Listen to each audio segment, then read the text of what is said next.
যদি হঠাৎ করে একদিন হারিয়ে যাই, কেউ কি খুঁজবে? হয়তো না।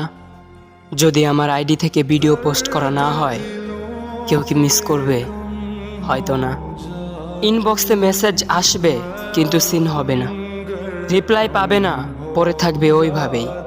কেউ কেউ হয়তো অপেক্ষায় থাকবে, এই বুঝি আসলো অনলাইনে। আবার কেউ কেউ হয়তো টেরও পাবে না, কেউ একজন নেই, কেউ একজন হারিয়ে গেছে। হঠাৎ একটা সময় কারোর হয়তো মনে পড়বে, কে জানি আর নেই। কষ্ট করে নামটা সার্চ করবে, পুরনো ভিডিওগুলো দেখবে আর ভাববে হুট করে কোথায় চলে গেল। আবার কেউ কেউ হয়তো একদিন দুই দিন না পেয়ে ফ্রেন্ড লিস্ট থেকে আনফ্রেন্ড করে দেবে। যখন আমি থাকবো না, তখন আমার স্মৃতি কারোর মনে পড়বে, হয়তো পড়বে, আবার হয়তো পড়বে না। তবে হারাতে হবে, হারাতে হয়, হারিয়ে যাওয়াই নিয়ম। পার্থক্য একটাই, কেউ আয়োজন করে হারায় আর কেউ হুট করে হারায়। আমি না হয় হুট করেই হারিয়ে যাব।